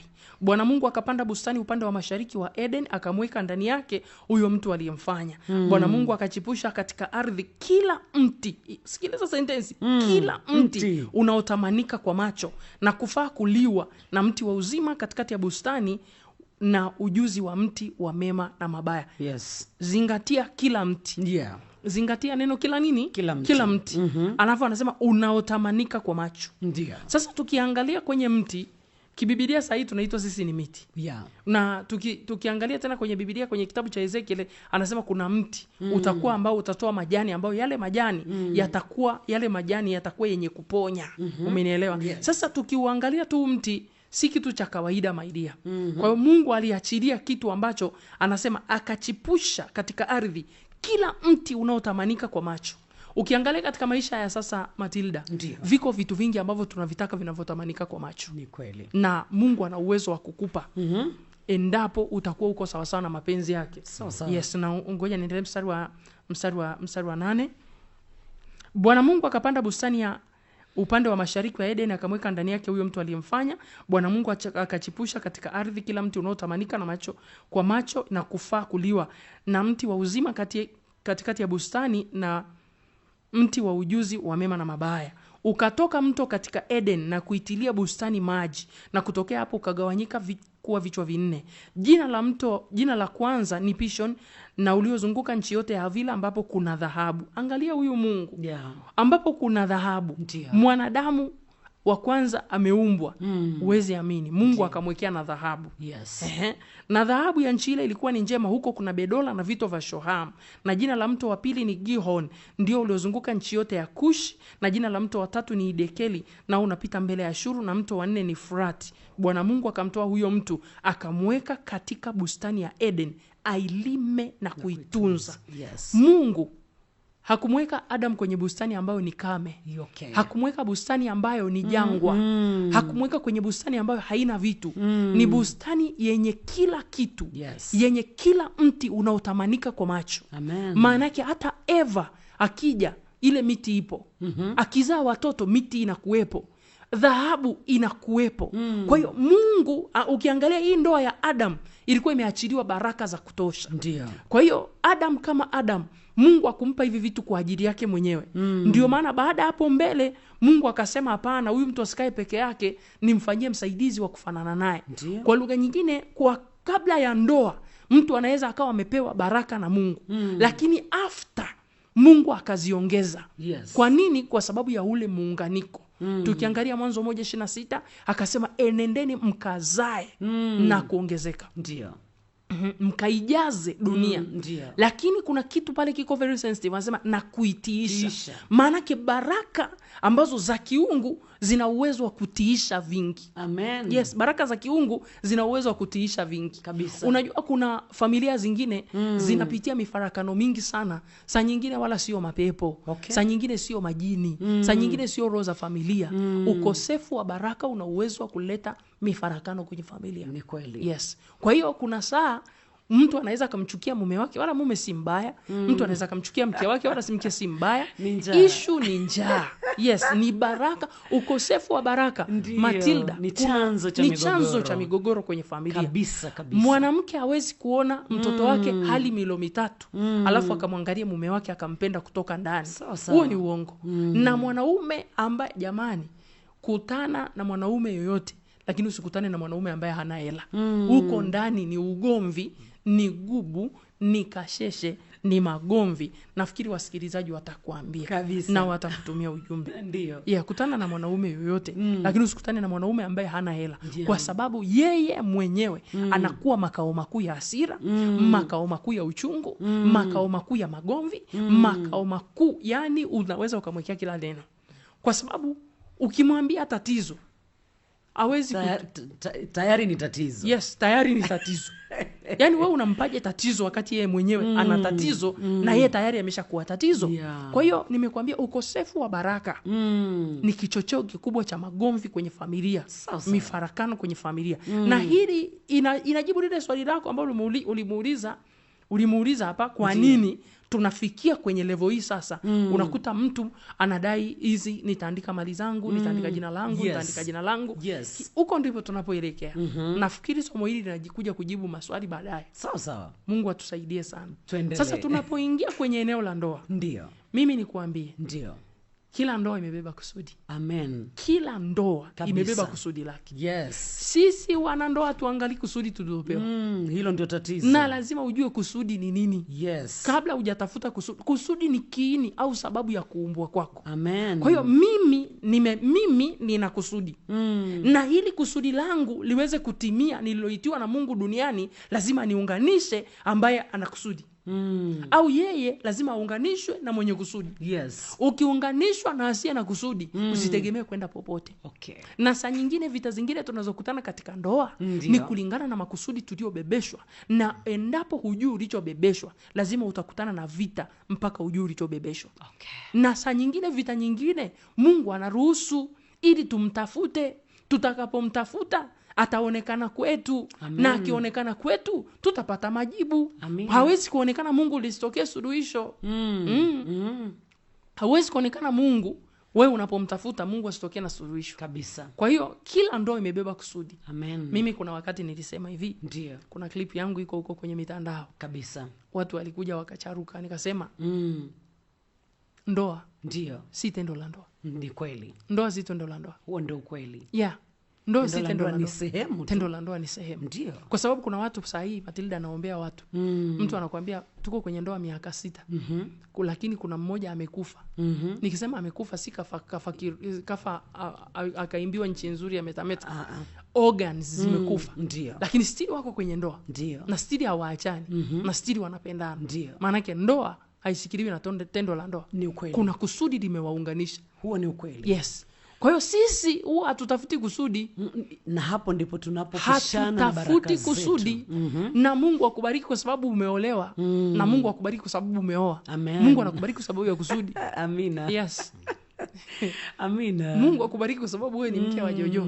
Anakubariki kwa kusudi kabisa. Na kwa sababu mmebeba kusudi la Mungu, yes, mtawatoa wenye makusudi. Amen. Na chochote kinachokuja kwenu kwa ajili ya kulikuza kusudi la Mungu kwenye familia yenu. Umenielewa ninachosema? Kwa hiyo kuna familia zingine zinapitia shida au zinapitia mapito. Saa nyingine linapingwa kusudi la Mungu kwenye maisha yao. Yes. Lakini kutokana na kutokuwa na umoja kati ya mke na mume, hawezi kufight ile battle pamoja. Kwa kila mtu atatafuta msaada kivyake. Na saa nyingine unaweza kumuona mwenzie ndio tatizo, na wakati mwingine sio tatizo. Na ndio inaweza kavunjikia hapo pia kama inavunjika kwa makini. Inavunjika. Na kila mtu anamuona mwingine ndiye pepo. Okay. Yaani mwingine anamuona mwenzie pepo, mwingine anamuona mwingine jini.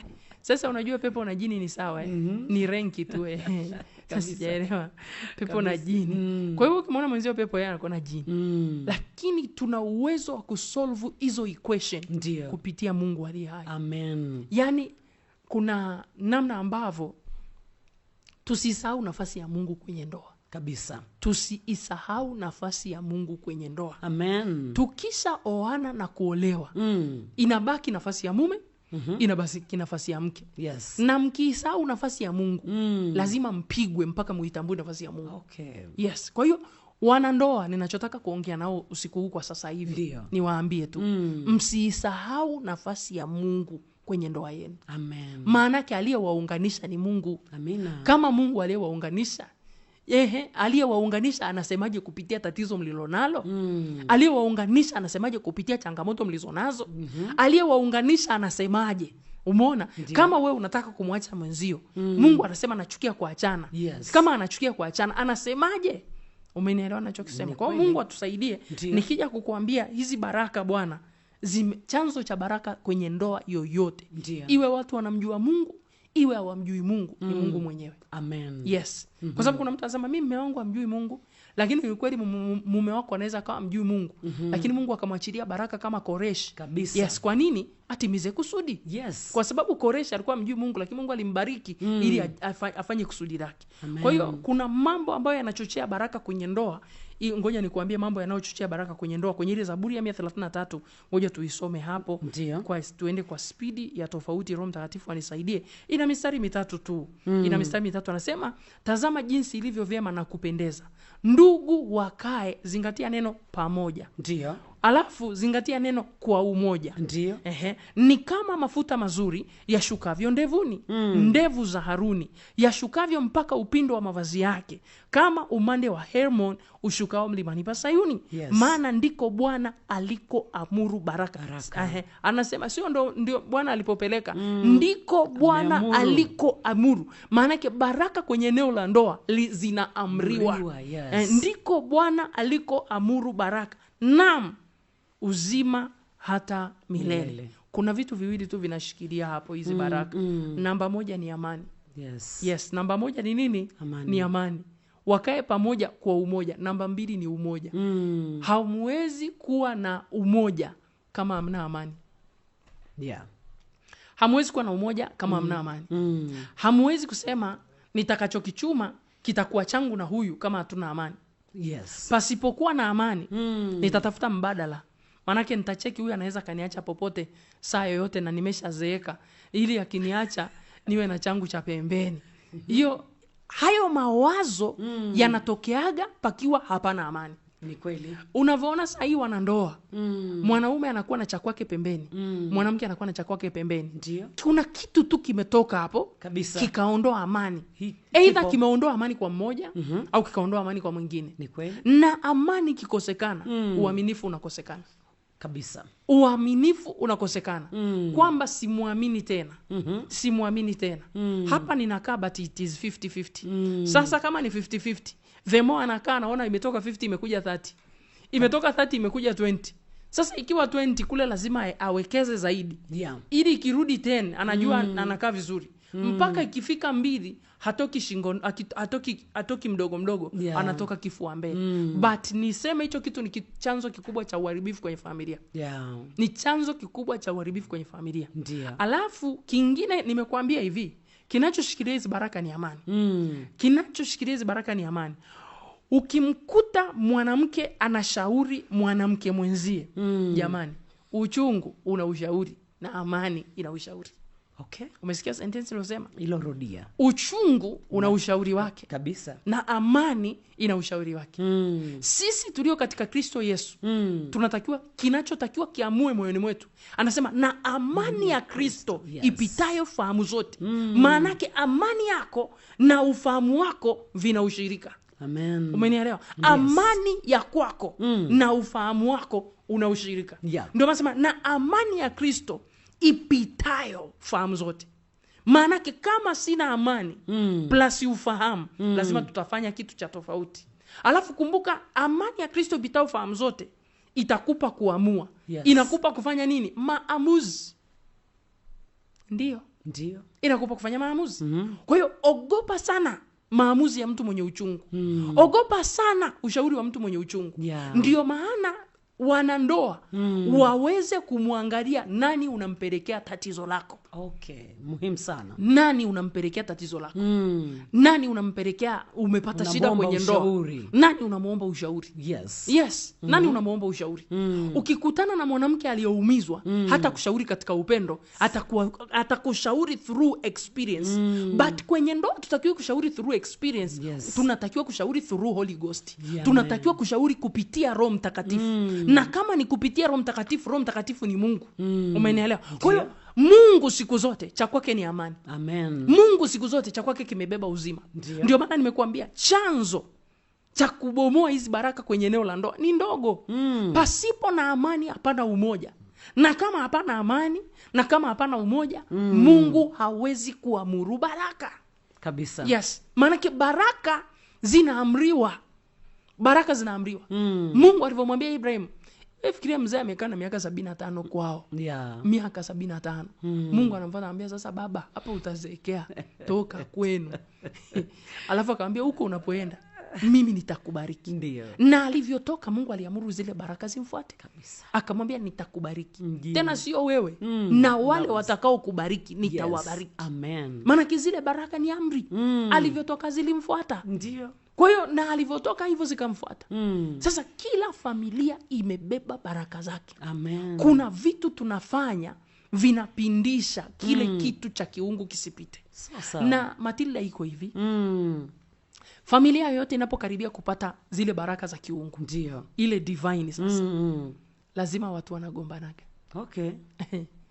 Wewe siku ukiona unagombana na Jojo, tafuta kushuka chap chap.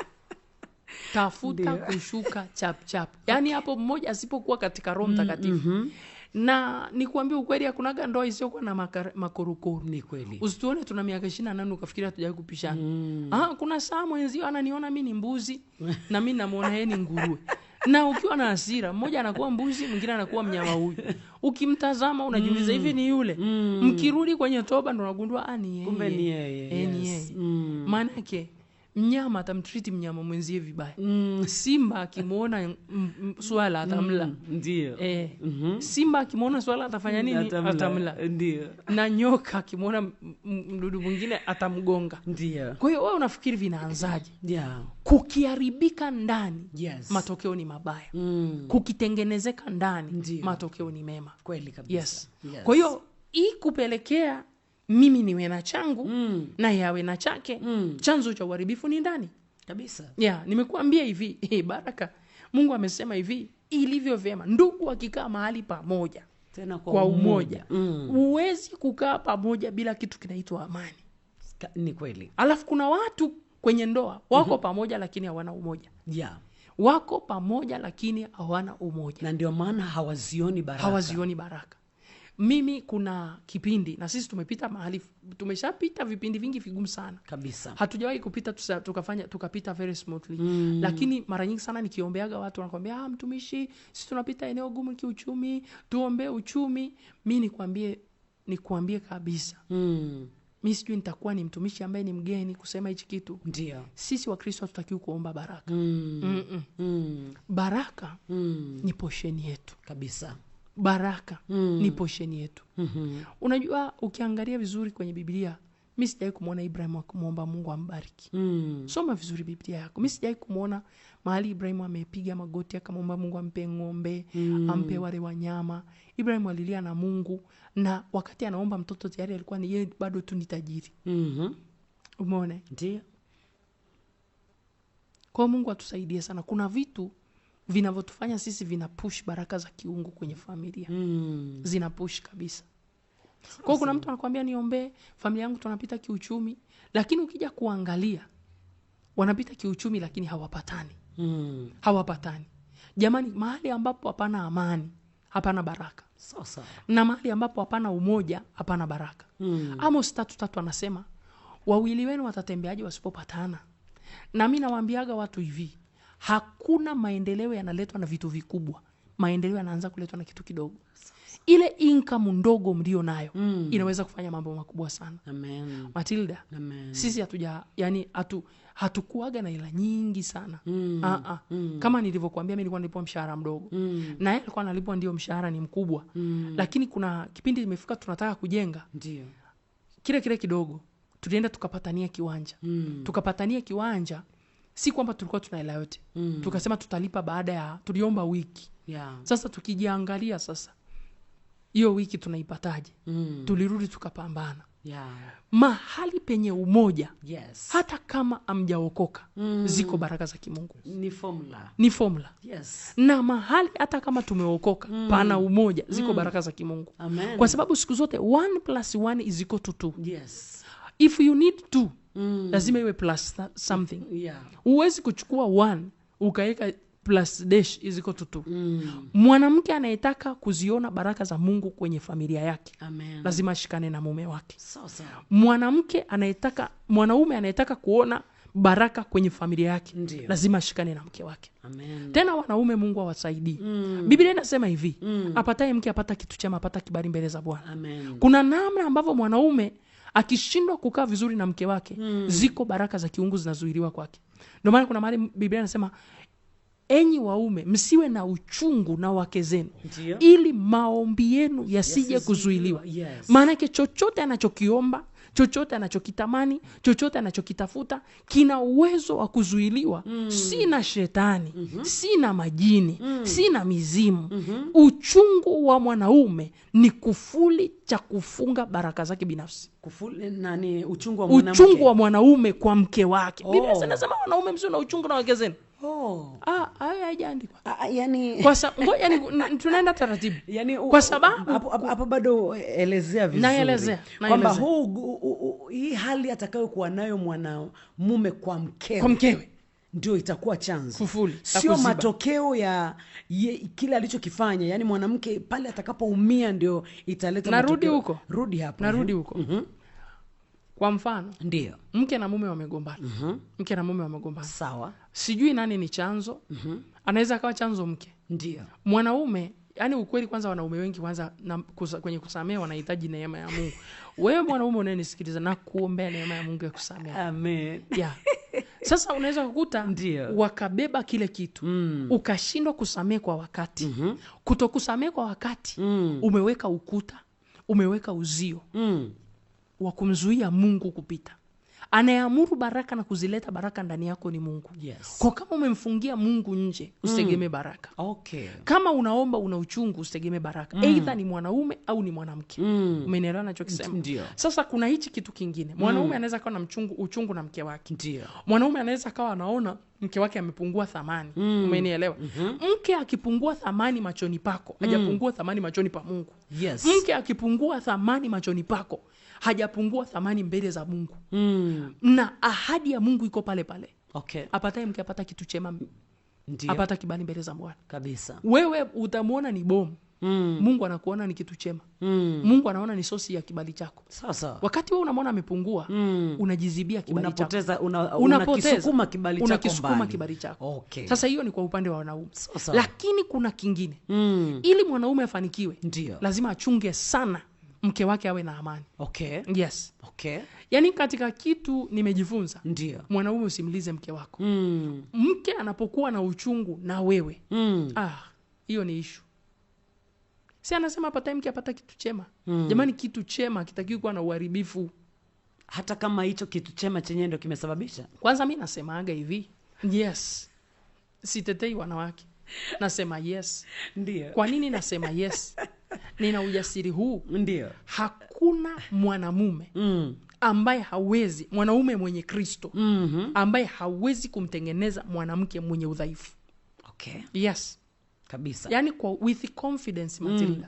Nasema kwa ujasiri kama Kristo. Kama Kristo. Yani mwanaume kama umepewa cheo cha Kristo, wewe unashindwaje kumtengeneza mke wako? Kwa sababu Biblia inasema kama vile Kristo. Yes. Kristo katengeneza kanisa. Kalilipia gharama. Yes. Na sio gharama imeisha.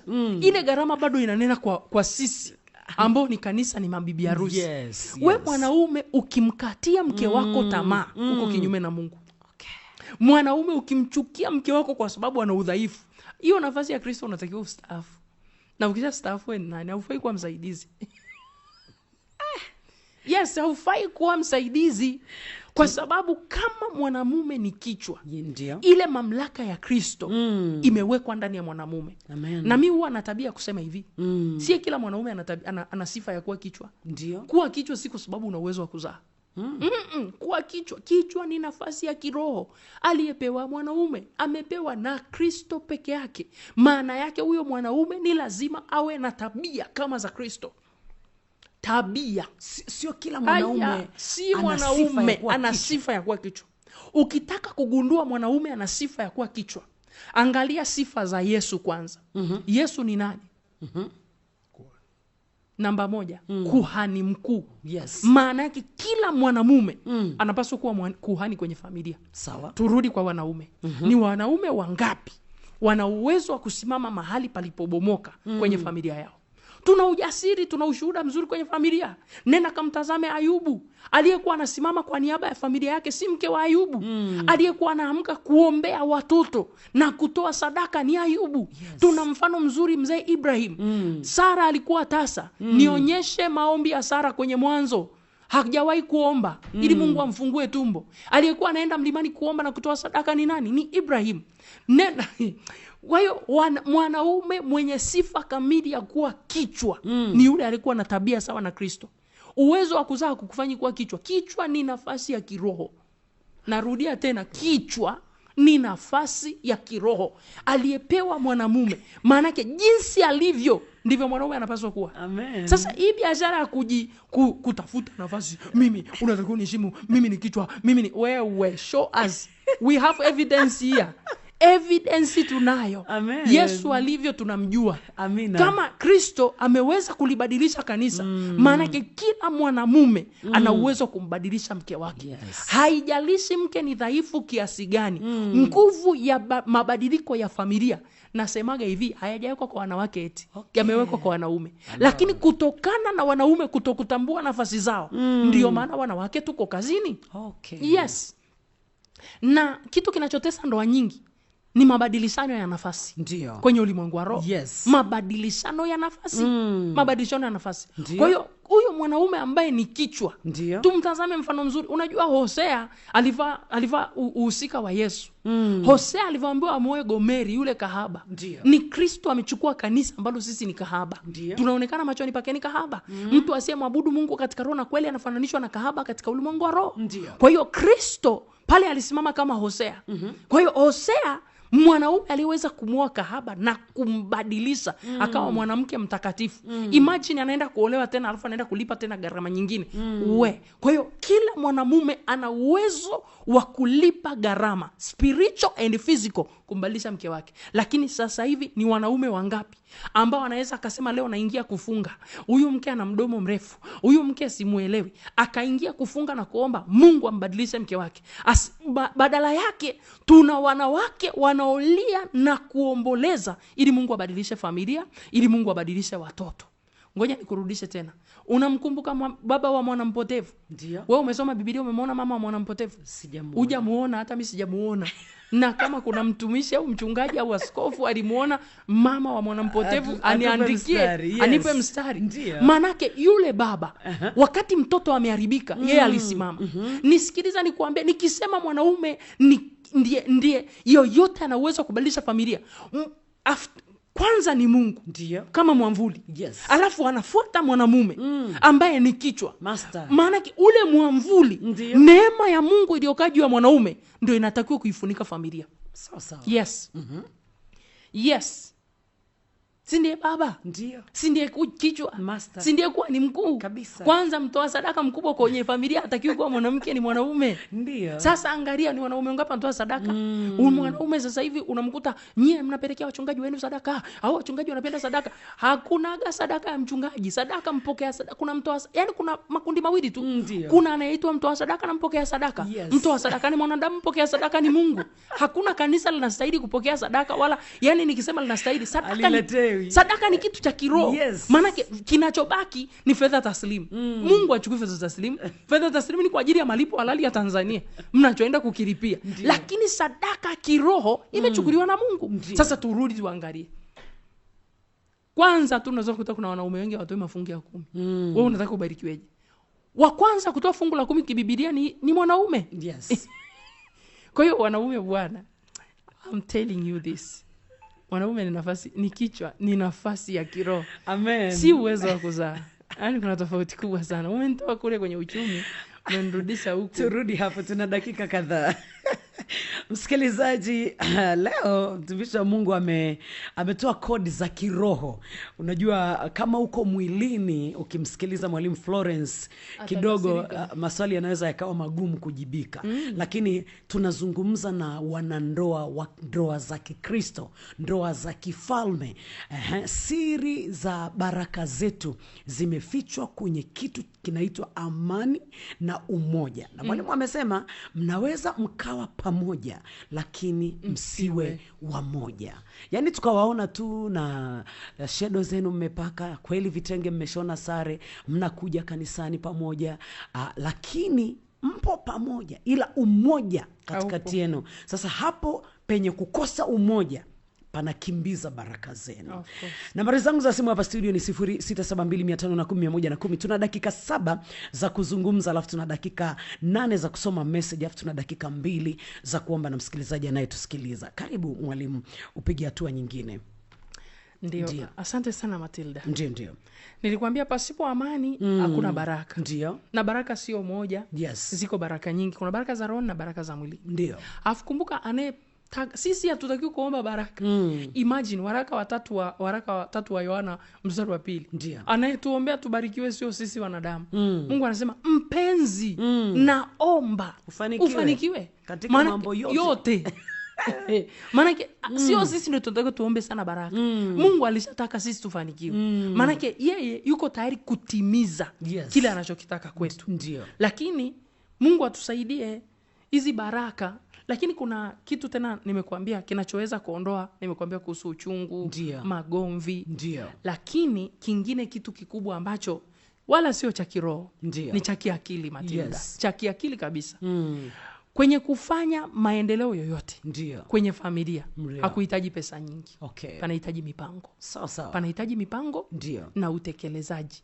Na uaminifu katika kutekeleza kile ambacho mmekipanga. Kila familia lazima iwe na mpango. Na Roho Mtakatifu leo wa baba haleluya huko mlipo. Kumbuka kuna maono lazima yawepo kwenye familia. Maono yale lazima mfike, mjue mnatoka wapi, mjue mnakwenda wapi, au mjue mko wapi, mmetoka wapi, mpo wapi na mnatakiwa kuelekea wapi. Sasa kama familia huwa haina maono, hawajui walipotoka, hawajui walipo na hawajui wanaenda wapi. Hiyo ni ngumu sana.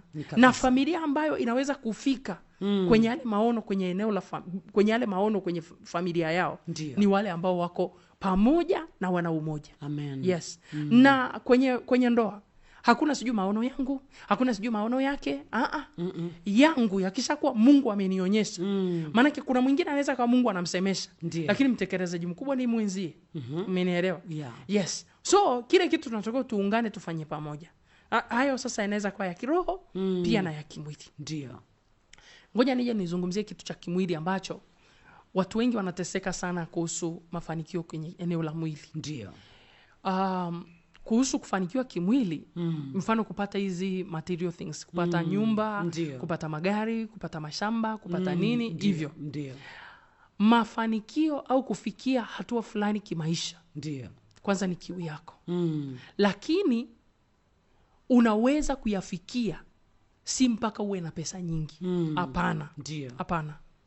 Si mpaka uwe na pesa nyingi. Sisi tumefanya vitu vingi sana wawili. Lakini hatujawahi kufanya tukiwa na pesa nyingi sana. Hatujawahi kufanya tukiwa na pesa nyingi. Tunaanza na kidogo. Ngoja niongee na wale watu ambao wanaishi kwenye nyumba za kupanga. Wanasema hawamuoni Mungu, wanaomba lakini hawamuoni Mungu. Kwa mfano unaishi kwenye nyumba ya kupanga. Unamuomba Mungu akusaidie utoke kwenye nyumba ya kupanga. Matilda, Yesu hata kukatia kiwanja. Yesu hata kukatia kiwanja. Yesu hata kukatia kiwanja. Utamuomba Yesu. But I'm telling you, Yesu hakukatia kiwanja. Kabisa. Amesema nchi na vyote vijazavyo ni mali ya Bwana. Lakini hata kukatia kiwanja. Hakuna kiwanja Arusha tunaambiwa hichi ni cha Yesu. Hichi sijui ni cha Jehova Shama. Hichi sijui ni cha Jehova Jire. Yaani kimepangwa pangwa, sijui hichi cha ukoo wa Ibrahim. Hakuna. Mungu anakupa akili. Anasema nitawapa akili katika mambo yote. Ayubu 32:8 anasema imo roho ndani ya mwanadamu, pumzi ya Mwenyezi wapa wanadamu akili. Akili hiyo ni ya kiroho, sio ya kimwili. Mungu atawapa watu akili. Unaomba kuomba, lakini Mungu anakutumia wewe kuyajibu baadhi ya majibu ya maombi yako. Unaomba Mungu akufungua kiuchumi, anakupa akili. Ufanye nini ili uweze kufanikiwa. Maana yake unamwomba Mungu akufanikishe, yeye anakupa chanzo. Chanzo anakupa idea. Sasa kuna watu wana struggle kwenye nyumba za kupanga. Lakini wanasema huyu mume wangu haelewi, huyu mke wangu haelewi, hatuwezi kufanya kitu. No. Wanapatakiwa kukubaliana na kuminimize cost. Kwamba tunataka kutoka kwenye nyumba ya kupanga. Jueni mmeoana. Mpangeni, mnakaa nyumba ya kupanga miaka mingapi? Nyumba ya kupanga mtaishi miaka mingapi? Kuna watu wanazeekea nyumba ya kupanga si hawana pesa, Matilda. Ni mabishano. Na kwanza kuna watu wanaishi maisha nje ya kipato chao, maisha ya tamaa. Umeona? Maisha ya mashindano.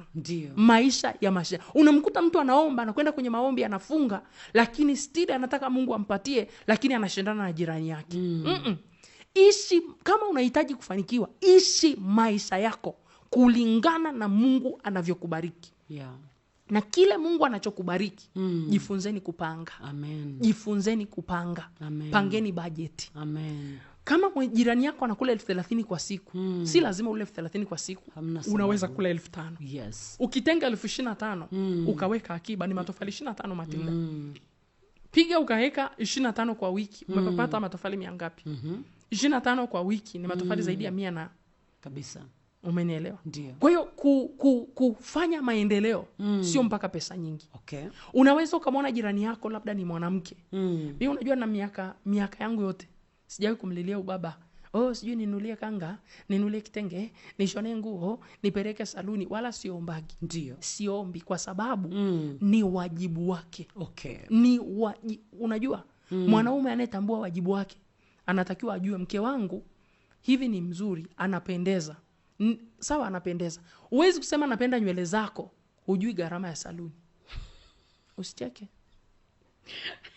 Nimefurahi. Yes. Unapenda nywele lakini hutaki kutunza nywele. Yes. Yes. Na mimi nitaishi kulingana na uwezo wake pia na uwezo wangu. Yeah, kabisa. Si tu uwezo wangu. Kabisa. Uwezo wake plus uwezo wangu ziko tu maisha yangu. Yes. Na uwezo wangu plus uwezo wake ziko tu maisha ya familia. Ndio. So, kuna vitu tuishi kwa malengo, tusiwe na tamaa. Amen. Na pia wewe unahitaji kufanya maendeleo. Usinganganie kutafuta viwanja mjini. Wewe utafute kiwanja mjini, wewe sio frame. Wewe sio frame ya biashara. Wewe sio frame ya biashara. Viko viwanja huku Murieti, chini ya Murieti, huko sijui panaitwa Loki. Tafuta, nenda kanunue kiwanja. Yes. Weka kwa hatua. Yes. Na sio lazima ulipe yote. Kubaliana, weka mapatano. Yeah. Weka kidogo kidogo. Kabisa. Lipeni kidogo kidogo. Tena mkijua mke na mume mna deni, mtakuwa na discipline. Yeah. Kuna mtu anataka kiwanja lakini anasema mimi siwezi kulala bila 200. 200 sijui shilingi 3,000, sijui 4,000. 3,000 ni wewe kila siku unakunywa tofali 3. Kila siku mtu anakunywa tofali 10. Kwanza mtu paka anywe bia alewe ni bia 10. Tofali 10 wewe unakunywa unalala. Alafu unasema shetani anazuia msijenge. Saa nyingine sio mapepo, ni ujinga. Okay. Differentiate between mapepo and ujinga. Differentiate between mapepo and uzembe. Kuna mwingine mimi nikikuona nywele zako nzuri naenda kutafuta wigi la shilingi 60,000. Yeah. Na nikiona umevaa gauni nzuri natafuta nguo yako Mturuki, nachukua nguo ya 100,000 au 200,000. 200,000 plus 60,000, 260,000, kiatu 1,500,000. Nimevaa nyumba. Eti nimevaa nyumba. Nyumba. Chumba kimoja kikubwa ni matofali 400. Kwa hiyo kuna vitu ambavyo kufanya kwenye familia, kuna vitu tutaondoa kwa maombi, lakini kuna vitu tutaondoa kwa kuchukua hatua. Amen. Kuna vitu tutafanya kwa maombi na kuna vitu tutafanya kwa kuchukua hatua. Sio kila umaskini utakemewa. Kwa kila Jumapili unavaa chumba kimoja. Kila Jumapili unavaa chumba kimoja. Kila Jumapili unavaa chumba kimoja. Au anacheza mchezo akimaliza anaenda kununua nguo. Mungu atusaidie. Hapana. Mungu atupe akili. Amen. Katika mambo yote. Kabisa. Na Mungu awape roho ya kuthubutu. Yes. Kuna vingine usipokuwa na roho ya kuthubutu. Yes. Kuna maisha utayasikia kwa watu. Yeah. Kuna maisha hutayaona. Matilda, tumeomba maombi mengi sana, watumishi wengi wameomba maombi ya kuvunja laana. Yeah. Badilisha mfumo wako wa kuishi. Kabisa. Laana itakimbia. Kabisa. Kuna saa lazima uikimbize laana, usiivunje tena. Amen. Laana ikikuona inashtuka. Amen. Huyu ni Mwalimu Florence. Tutakuwa naye, nisisitize hapa, tarehe 3 mwezi huu unaokuja wa 7. Ijumaa ya kwanza kabisa kwa mwezi wa 7. Hapa nyumbani Zion City Church, lakini hili ni kusanyiko la wanawake, sio wanaume tafadhali. Kwa hiyo wanawake acha tukae chini ya kumtafuta Bwana, chini ya maneno ya Mungu yatakayoletwa kwetu na Apostle Tris, lakini pia tutakuwa na mwalimu huyu mtumishi wa Mungu Florence Charles. Ninaamini kabisa amekubariki. Ninajua kuna namna tu ulishazoea namna ambavyo kipindi hiki kinaenda, labda ulitaka tuzungumzie hili na lile na lile, lakini jua tu ya kwamba hili neno ambalo Bwana amelituma usiku huu leo ndio neno ambalo Bwana amekusudia ulisikie. Na nataka nikwambie mimi na wewe nawe tutakapoliweka kwenye matendo, baraka zetu zitakuwa bayana. Mwalimu, niruhusu nisome message chache kwa sababu ya muda wangu umesonga sana. Huenda nyingine nikaziacha hapo. Anasema, Shalom dada Matilda, naomba kuuliza, hivi wachumba nao wanapaswa kuvumiliana kama wanandoa, au kama haeleweki unamwacha? Liz kutoka Sakina, unisaidie kujibu kwa ufupi. Wachumba nao wanatakiwa wavumiliane kama wanandoa? Inategemea sasa huyo mchumba kajitambulisha, katambulishwa nyumbani kwao. Na pia unamvumiliaje mtu kama ana malengo au hana malengo? Nini hasa kinavumiliwa? Yaani kwanza ujue kinachovumiliwa ni nini. Unajua sasa hivi mabinti bwana au vijana, ndio unamvumilia mtu ambaye havumiliki, hana malengo, hajui kwanza kama anataka kukoa au hataki kukoa. Kuna watu wengi wanaholdi watoto wa watu in the name of nitakuoa. Alafu mwisho anampotezea muda, anakuja kumwacha. Na mabinti nasikia wanafanya the same. Kwa hiyo mabinti, watoto wako wa kike pia waambie, na wao wanawapotezea vijana. Na binti kama unaona huyo kijana humtaki, mwambie. Hii biashara kumholdi mtu muda mrefu, unasikilizia. Usisikilizie ndoa, fanya maamuzi. Amen. Usisikilizie kwamba namsikilizia huyu. Alafu hii kufanya comparison ndo kuna chelewesha watoto. Kwanza anaangalia huyu anafaa au hafai. Mimi nikwambie Matilda, ndio wanandoa wote tulikutana kama tumefunikwa na tope. Amen. Kung'aa unakuwa kama tunaoana tukiwa tumezeeka, tunakuja kuwa vijana baadaye. Inakuwa hivyo sana. Hivi sijui kwa nini Mungu anaanzishaga uzee analeta ujana. Kwa hiyo huyo mjibu anasikia. Ndio. Anategemea anavumilia nini. Sasa. Anamvumilia, usikute sangine anamsikia yuko na mtu mwingine, yuko huku, anachimbua kisima A, anachimbua kisima B, bado anavumilia. Mwambie huyo havumiliki. Bila shaka Liz, umepata vizuri maelezo ya mwalimu hapa. Shalom, vijana ambao hatujaingia kwenye ndoa, je, Mungu hawezi kutubariki? Nafikiri tulikuwa tunazungumzia zile baraka za wanandoa. Sasa swali lake ni kwamba yeye ambaye hajaingia kwenye ndoa hajabarikiwa? Nilishasema kwamba baraka kila mtu anaweza kuwa nazo before. Lakini baada ya kuingia zinaongezekaga. Zina tabia kuongezeka. Amen. Ndio. Bwana Yesu asifiwe. Mbona wanaume huwatetei jamani? Kwa upande gani sasa kuwatetea? Mimi sijatetea mwanamke, nimesema responsibility za mwanaume kibibilia. Ndio. Na ni kwa sababu tu sijasema za mwanamke. Ningesema za mwanamke hata hamna mwanamke ambaye angeweza kuandika message. Tarehe 3 tunakutana. Tarehe 3. Kwa hiyo wewe uliyetuma hili swali, kama ni huyu atakuwa mwanaume tu kwa vyovyote. Lakini elewa tofauti ya kupondwa na kufundishwa. Umepewa majukumu yako. Jumatatu zimepita hapa, watumishi wa Mungu walikuwa wanazungumza na mwanamke. Sasa mimi nimegundua hapa kuna kuaga na kamziki. Wanaume wanataka mwanamke apondwe. Mwanamke naye anataka kwanza ni bora tumeongelea sana kuhusu mwanaume kwa sababu ndio wanawake wameandaliwa sana na semina nyingi. Ni kweli. Wanaume hawajasemewa semina nyingi. Sawa. Na hii imewapelekea sasa hivi wamegeuka kuwa mababy boys. Nafikiri rafiki unanisikia. Wanaume wengi sasa hivi hawataki majukumu. Ndio. Wanahitaji maisha lakini hawataki majukumu. Wanahitaji maisha lakini hawataki majukumu. Kitu ambacho ni hatari. Hatari. Kwa hiyo Mungu awasaidie. Amen. Na sasa hivi wanaangalia wa kuoa. Mwenye kipato wanamtaka. Asiye na kipato hawamtaki. Nayo ni hatari nyingine. Kizazi cha kiume kimeenda kikiharibika. Bila shaka tumekujibu kwa sehemu kubwa kile ambacho ulikuwa umekiuliza hapo. Huyu anasema Bwana Yesu asifiwe, huyo mwalimu nimempenda, amenigusa moyo. Aendelee na somo Jumamosi ijayo jamani. Abarikiwe jamani. Sasa Jumamosi ijayo nikimleta Jumamosi, alafu tena Ijumaa. Mwalimu tuahidi tu kwamba baada ya zile ratiba utarudi. Hapa ni mwezi wa 8 au wa 9. Amina. Huyu anasema ni kweli hicho unachoongea. Mimi kama producer naunga mkono. Ni kweli hao wanaosema led is first wanajisahau sana. Wanasahau kuwa mtu wa kwanza kuona jua ni mwanaume. Amekubali ya kwamba mwanaume ndio wa kwanza jamani, ndio kichwa. Haya, huyu anasema Bwana Yesu asifiwe hapo. Kwanza nabarikiwa sana na kipindi chako Matilda, kwa walimu wazuri unaowaleta kutuhudumia. Amina, utukufu kwa Bwana. Hakika leo kila baba anayesikiliza kipindi hiki tumepata njia ya kufanikiwa kiroho na kiuchumi. Ila swali langu kwa mwalimu, wamama wa siku hizi wao ndio wamekuwa wasemaji wakuu. Tufanyeje ili wasiwe wasemaji wakuu? Bai Mwakyusa hapa. na nini kimesababisha wawe? Maana sio nafasi yao. Mwanamke mpaka awe msemaji mkuu kwenye familia yake inategemea na mwanaume peke yake. Okay. Yeah. Yaani hapo usimpe mke wako cheo, kwa sababu mwanaume lazima utambue nafasi yako. Ndio. Na mwanamke atambue nafasi yake. Ndio. Mwanamke atambue mipaka yake na mwanaume atambue mipaka yake. Sawa sawa. Mungu na mzee Yakobo alimlaani Ruben. Ndio. Kwa sababu amevuka mpaka. Kwa hiyo unavyomuona mwanamke anavuka mpaka, anakuwa chini ya laana.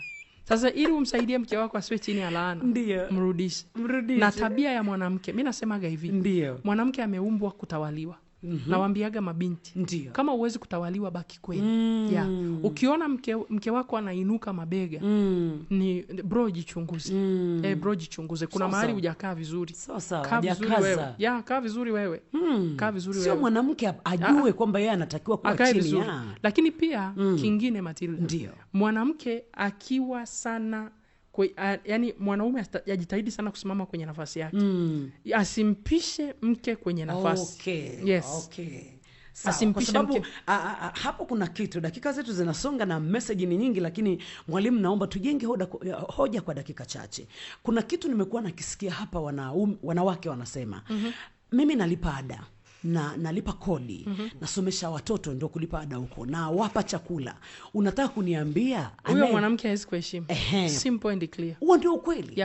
Kwa hiyo sasa kama baba atafanya huo wajibu wake, kama huyo mwanamke ametairiwa na Yesu, tena tohara ya moyo, amepondwa atakuheshimu. But I'm telling you, nimesema tohara ya moyo, sio akarudisha majibu ya tohara. Kabisa. Huyo atakuheshimu, huyo atakutunzia heshima yako. Ndio linabaki lile neno nasema, mwanamke asalipo afunike kichwa. Yaani kufunika kichwa sio easy tu, kuwafunika. Usiruhusu utupu wa mume wako kuonekana. Usiruhusu aibu ya mume wako kufanya nini? Kuonekana. Kwa hiyo nataka niongee na wanaume wanaonisikiliza. Ndio. Eva siku amepeleka matunda na nyoka aliingilia kwenye ndoa.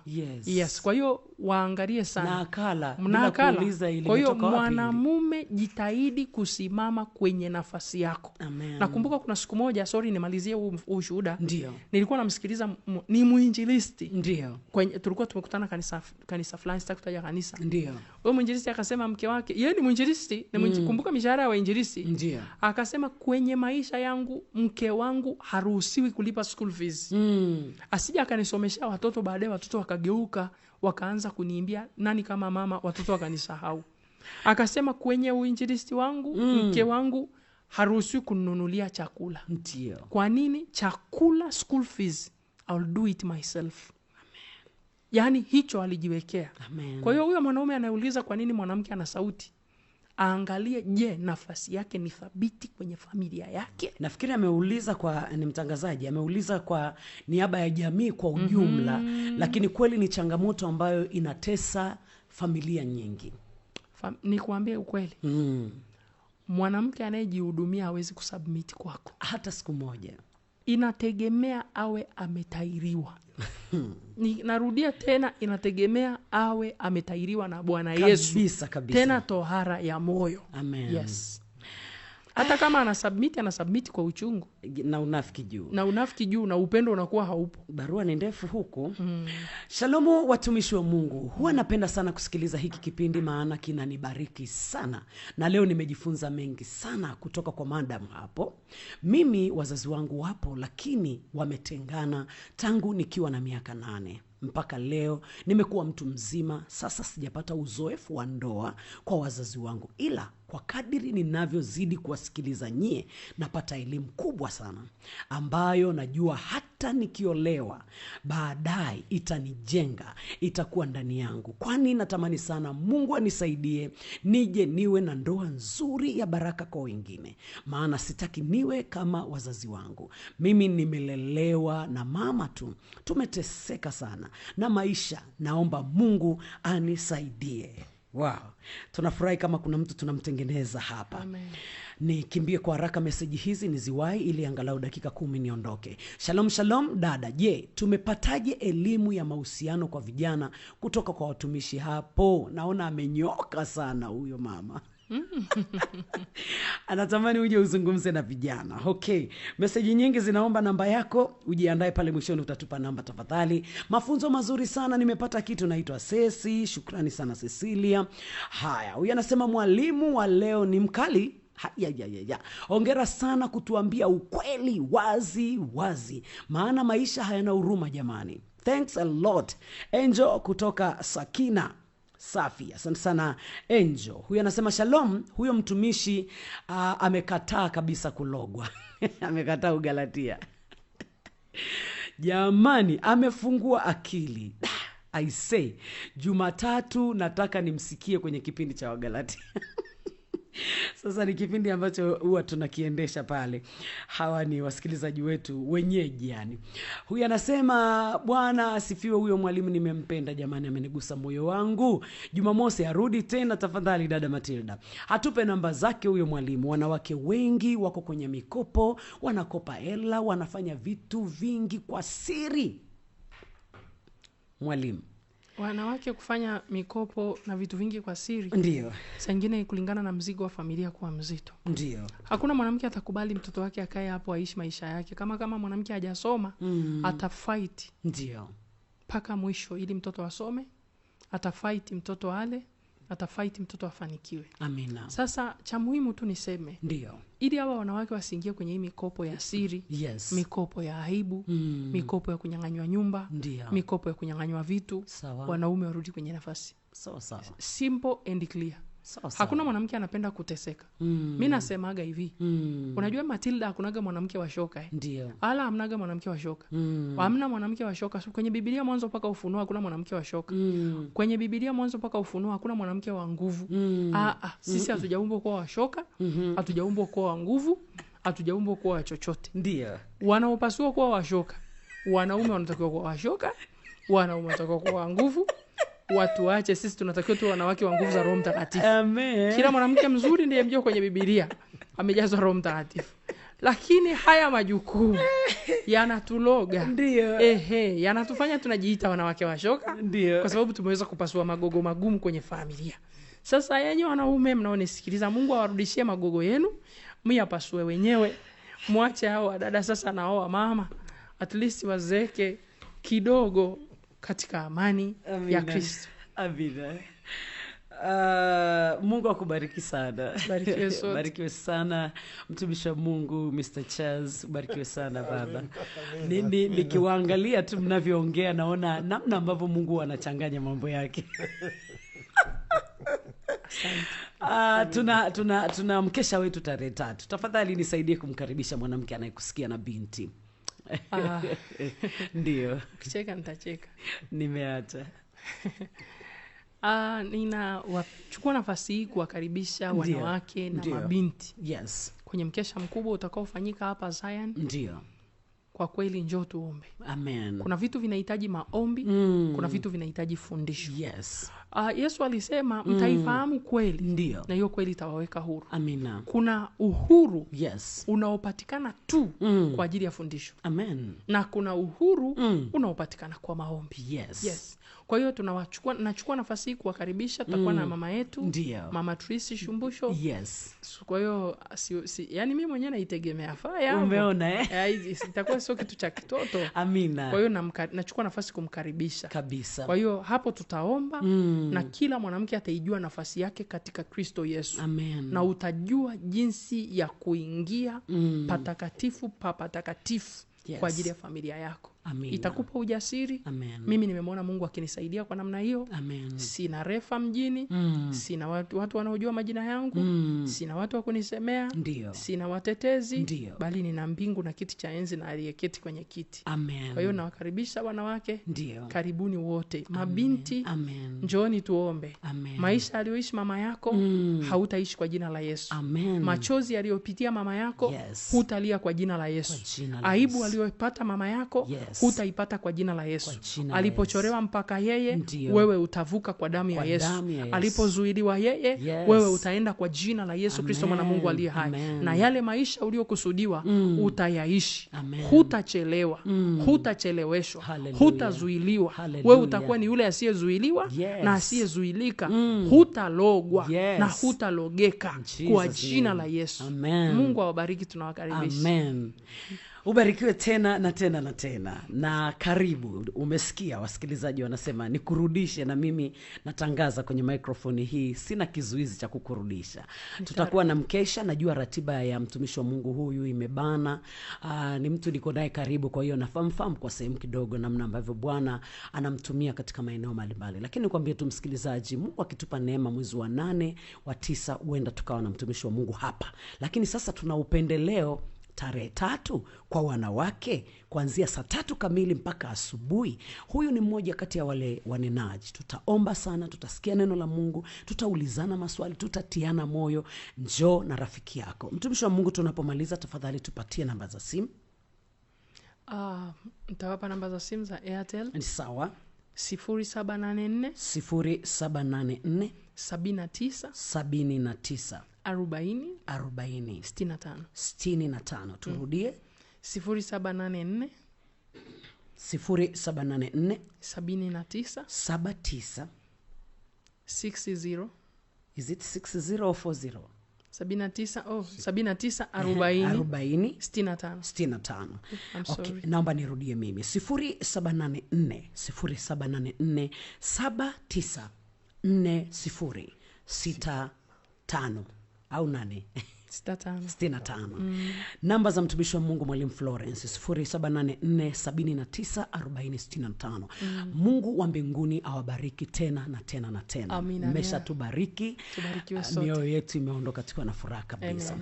Nikushukuru wewe ambaye umefuatana nami toka nilipoingia hapa saa 3 kamili ya usiku mpaka saa hii, msikilizaji wa 101.1, na wewe unayetufuatilia hapo YouTube. Nimeshindwa hata kufuatilia kwenye ukurasa hapo nione kama ametuma message kwa sababu ya muda wetu, mnisamehe sana. Lakini nyinyi ni watu wa baraka.